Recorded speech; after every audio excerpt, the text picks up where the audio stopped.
Let me bring in Liberal Senator for South Australia, Alex Antic. Alex, I reckon this is a watershed moment, isn't it? Everyone can be tolerated in this country except Christians? Yeah, well, Chris, look, I hope it is. I mean, we see this so often now, and of course we see it from woke corporates like the AFL who talk the language of diversity and inclusion, but actually what they really mean by that is uniformity and exclusion.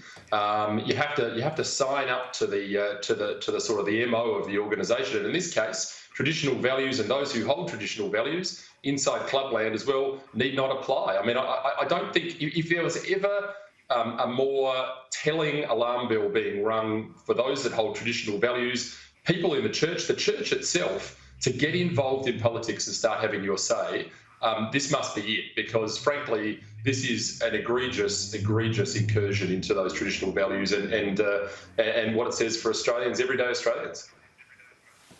But it's a simple matter, isn't it, Alex? Tell me what would have happened if Andrew Thorburn's name was Mohammed Thorburn and he was linked to a mosque that had preached these values and was sacked on the basis of that. Do you think that there wouldn't be an absolute outcry around the country and the Australian Human Rights Commission and Equal Opportunities Commission wouldn't be involved here?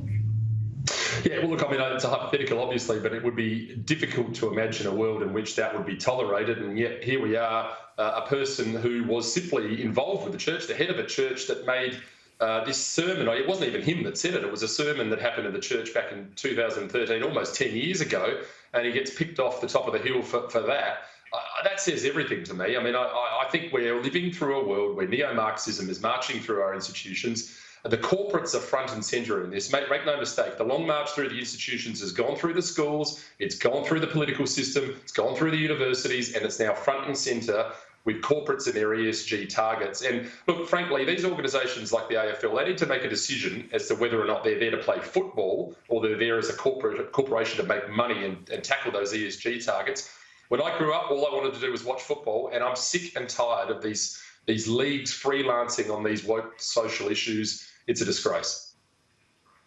Well, that's why I wish Andrew Thorburn had stood his ground. I mean, the point is that he's been tolerant and inclusive in the past. Back when he headed up the NAB, the bank actually sponsored the AFL. It's still a major sponsor, but he openly supported their first gay pride games, and he announced at the time that they're wanting to make it inclusive and nobody should be excluded from the bank, from the workplace, from footy, based on their gender identity or their sexuality. So he couldn't have been more upfront about his beliefs.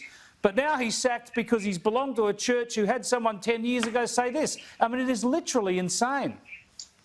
Yeah, look, it literally is insane. But once again, it rings the bell for those with traditional values to understand what we're up against. It's time for sitting back and thinking someone else will fix this is over. We need people with strong conservative views, everyday Australians, big L liberals involved with politics from now on. And that means getting involved in politics, registering a vote, making sure people who are pre-selected who will stand for these values without fear or favour get through, because frankly, politics can fix this stuff. It just needs to muscle up. Conservatives need to muscle up and have their voice heard. Otherwise, the corporate sector is going to continue to get with it, and we're going to continue to go through this. Same with the schools and universities. So there is a clear path here, but it's time that people understood what we're up against.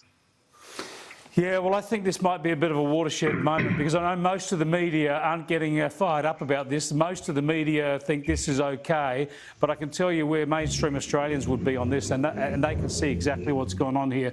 And I hope they do heed your urgings there. Alex, thanks so much for joining us. Yeah, thanks, Chris. Good to be with you.